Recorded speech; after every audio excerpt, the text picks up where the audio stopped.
These are the voyages of SV Prism.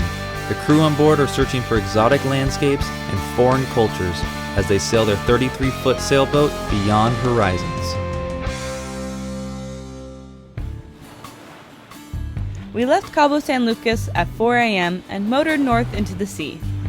It's pretty normal for us to leave at night or in the early morning if we have a passage that is more than 35 miles. That way, it gives us some wiggle room to get to the next anchorage during daylight hours.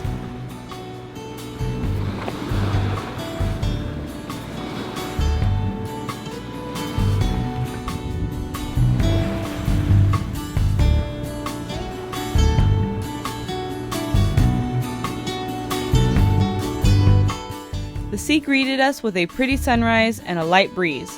What more can a sailor ask for?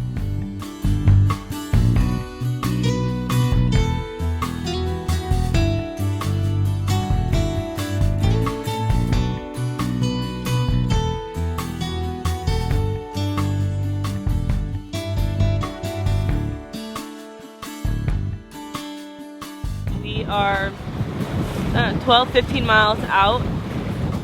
Sailing, full canvas up, sun's coming up. Rounding the East Cape up ahead. With this wind, as soon as we round the Cape, we'll have it right on the nose, and well, that will be fun. We'll see what happens.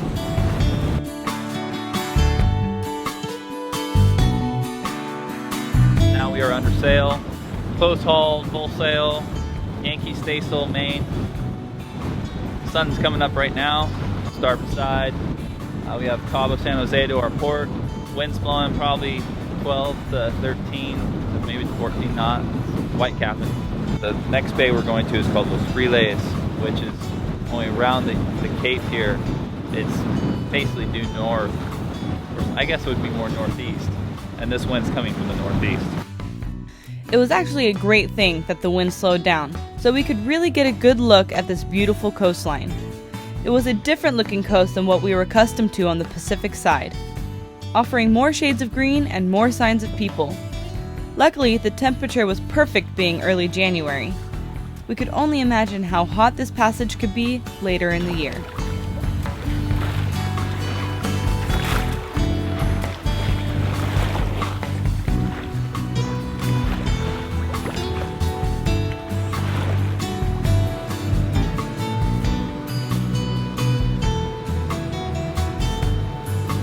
We have been in this, we're rounding the Cape Port right now. We're getting into the Sea of Cortez. I don't know if we can actually physically say we're in the Sea of Cortez yet, but we're very, very close.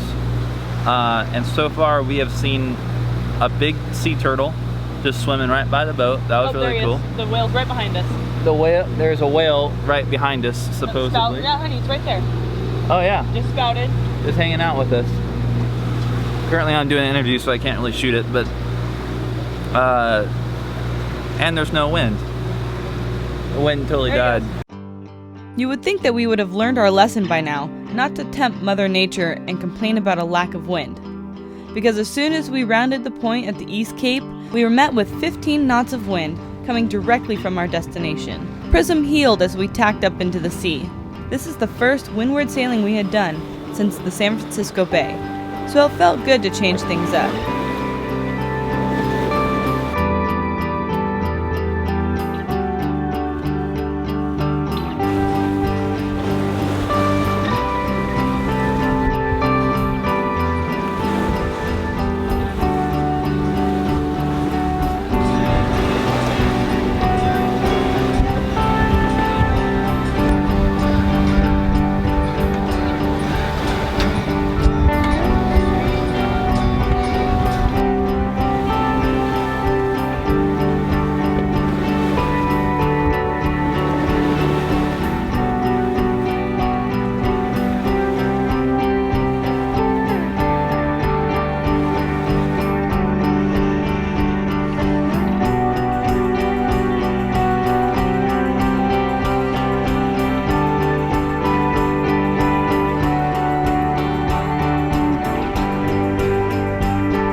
A few hours later, we arrived at Los Frailes and dropped the hook just as the sun was about to set. Los Frailes is it's a nice little bay. There was a bunch of boats in here before when we got in here. Now there's only two. Yeah, everyone else is bailed. There's probably 10 boats in here last night. Now there's 2, 3 including us. The wind up here has just, I guess, been relentless from the north for the last 2 weeks. So everyone that got up here, I guess I don't guess, but it's a good rule of thumb. If the wind is anything over 15 knots, don't try to go northward in the Sea of Cortez. We had yesterday 15 consistent pretty much the entire day once we rounded out of Cabo San Jose, or San Jose del Cabo, and the chop was significant. There was a few boats that left, I think yesterday or day before last now, that they only got 10 miles. It was blowing 20 knots, and they got 10 miles, and they all gave up and came back because the chop was too severe and they weren't making any headway. We're probably leaving tomorrow morning. So because I guess these northers, it's usually 2 days off, 2 or 3 days off, and then a week on. Los Frailes was beautiful, but the gods have spoken. The wind is too nice to let it go. So we are taking off without even touching ground or getting in the water, which is kind of depressing. It sounds like these weather windows are kind of rare, and the boat really is dialed enough that we can just get up and do it right now, so might as well just get it out. We sailed off the hook and set our sights to the Bay of La Paz, about 100 miles away.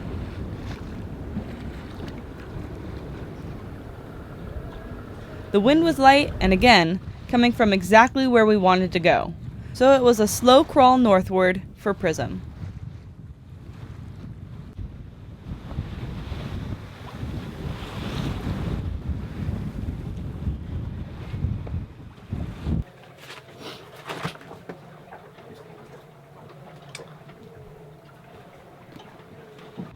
So we are sailing away on our way to the La Paz area.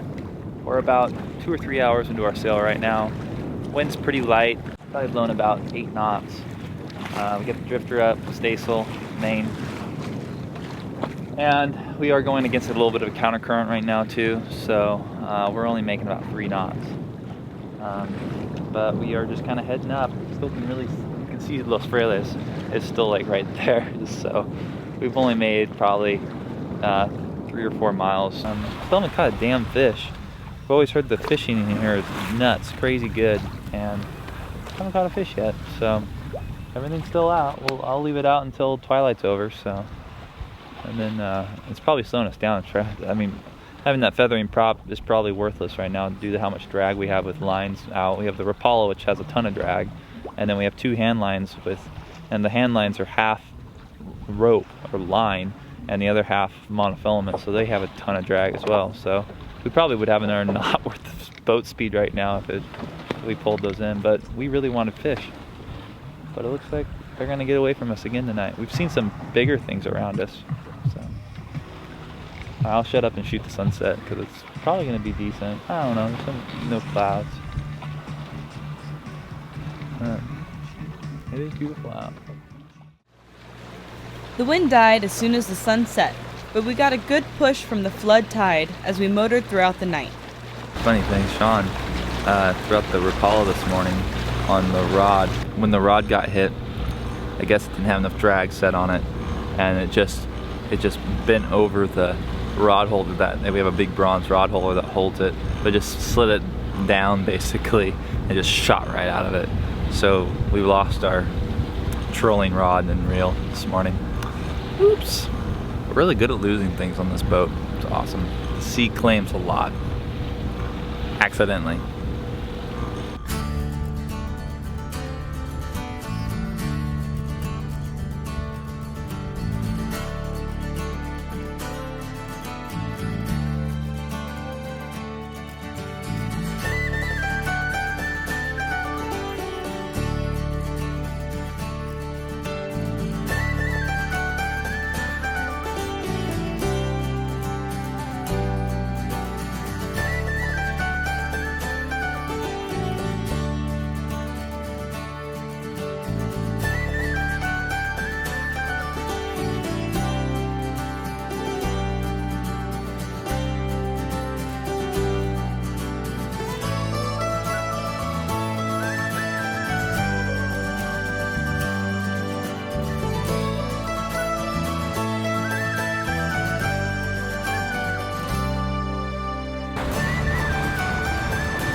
we pulled into one of the first anchorages in the Bay of La Paz, Balandra. To this day, this is one of our favorite and most picturesque anchorages we have ever been to. Our friend Jess, who was currently living in La Paz, heard that we were pulling into the anchorage, so she loaded up her paddleboard and friend's dog Kikito and headed our way. As we set the hook, we saw her paddling out. We hadn't seen Jess since we left Berkeley. It was great to see a familiar face.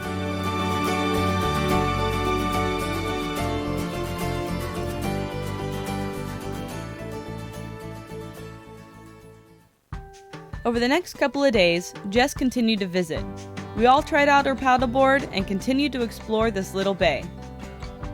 While anchored here, you meet a lot of boats on similar itineraries. Most are heading to or from La Paz. We would run into most of these boats again down the line.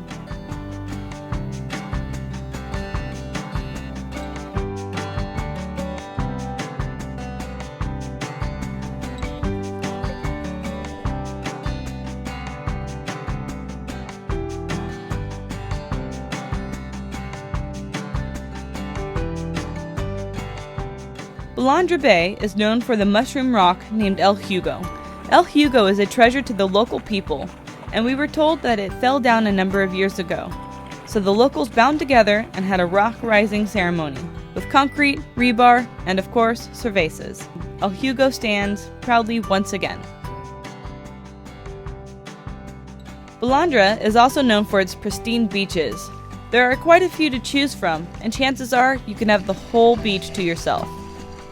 Every afternoon, we would head over to our favorite and play with Kikito.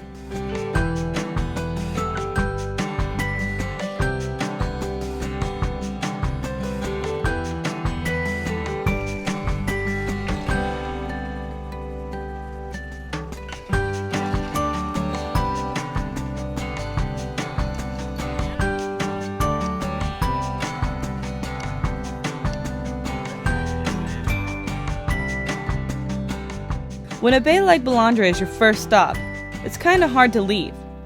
Jess told us of a great ridgeline hike, so the following day we put on the hiking shoes and hit the trail.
It's hard to leave places like this, but seeing boats out on the horizon with their sails up, we knew it was time for us to get going and actually see La Paz with our own eyes.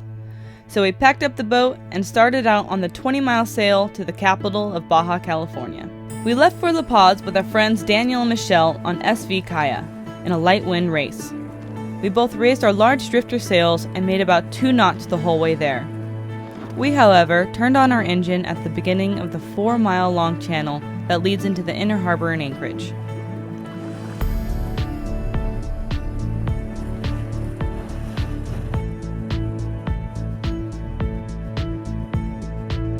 The channel is well marked, and for good reason, as the buoys mark off the shallow shoals that guard the anchorage.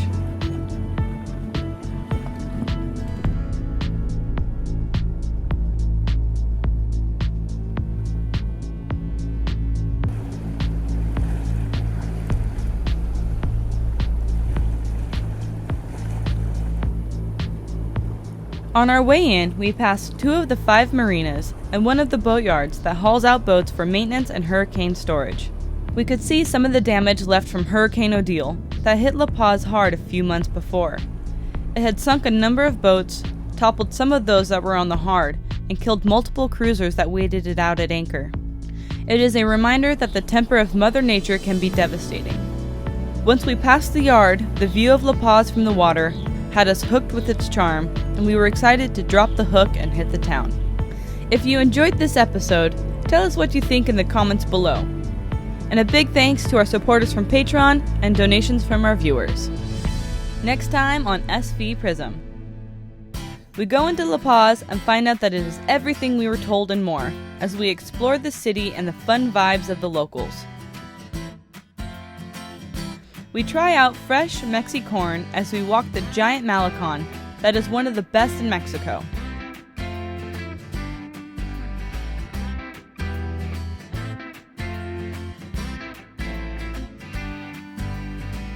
We find the holy grail of grocery stores, where the prices are good and the liquor section is legendary. It's the largest selection of tequila I think I've seen in all of Baja.